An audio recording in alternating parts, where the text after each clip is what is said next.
Salut la famille et bienvenue sur la chaîne Izalova Novelas pour une nouvelle vidéo. Voici l'épisode final de Madame Fazile et ses filles.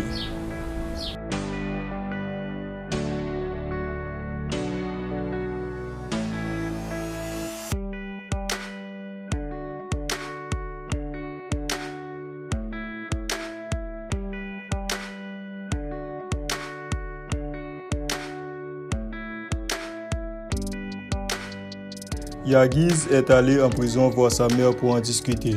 Sa mère lui dit qu'elle est désolée pour tout ce qu'il a fait, qu'elle ne mérite pas d'être pardonnée. Elle a aussi demandé à Yagiz de dire à Hazan de le pardonner. Yagiz se lève et part. Elle est reconduite dans sa cellule par la gardienne et ce sera sa dernier jour. Pendant ce temps, Gokhan fait face à la faillite de l'entreprise familiale causée par Sinan. Voilà que Yazim rencontre Yassine devant leur domicile et se mettent à discuter. Yassine fait comprendre à Yazim que sa fille est devenue folle et devient une menace pour toute sa famille.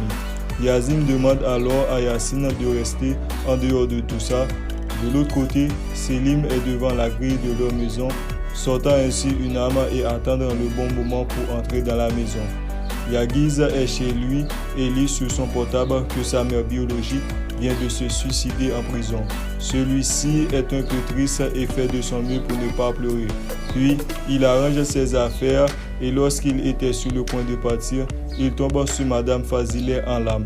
Elle lui demande pardon de l'avoir jugé et que oui, elle n'est pas un ejmen car il a un bon cœur.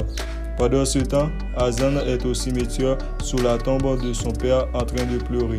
De l'autre côté, Yasmine est en train de sortir. Elle est suivie par Gokhan qui était caché dans sa voiture de l'autre côté de la route.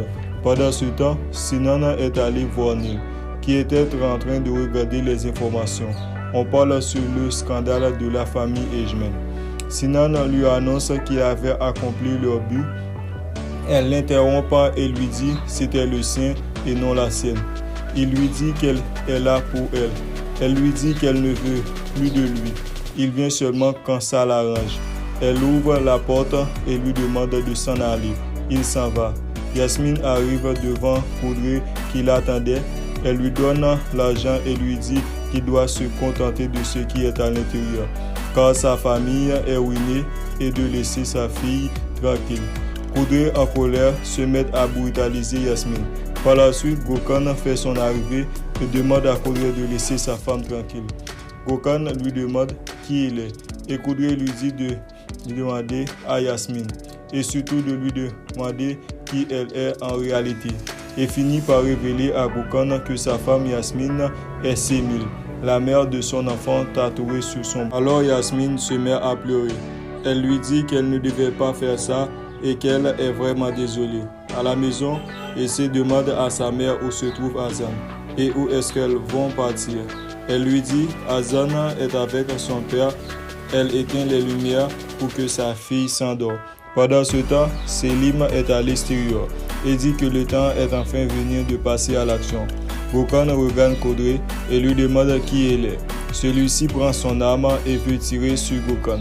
Et Yasmine s'interpose et reçoit la balle à sa place.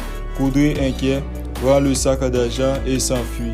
Elle s'effondre sous le sol en étant dans le bras de Gokhan.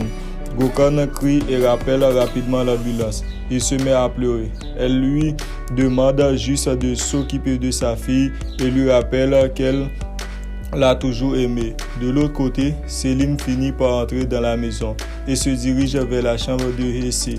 Pendant ce temps, Madame Fazile se discute avec Yazim dans le salon.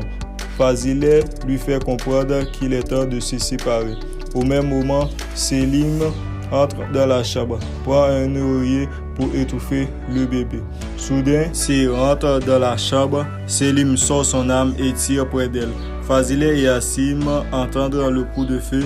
Elle va à l'extérieur appeler Yassine et monte rapidement dans la chambre. Selim fait des reproches à son père.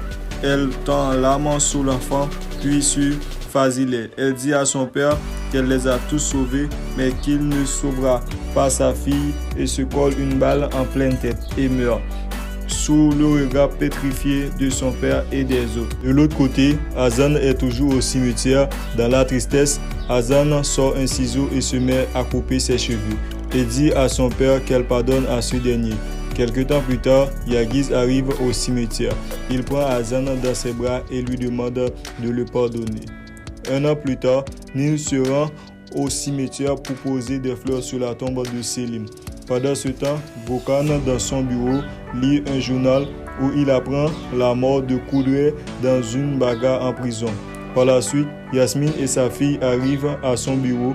Bokan est très heureux de voir sa fille et sa femme enceintes de son nouveau bébé. De l'autre côté, Yazim est dans une maison de retraite depuis la mort de Selim. Il reçoit la visite de Essé et de ce petit-fils. Pendant ce temps, Sinan est devenu un sans-abri et vit dans un bateau. Yagiz arrive et lui tend la main pour lui sortir de là. Plus tard, Yagiz est allé en Amérique avec Hassan. Pendant ce temps, Madame Fazileh se mémorise des souvenirs avec ses filles. C'est la fin de cette série. Merci de l'avoir suivi.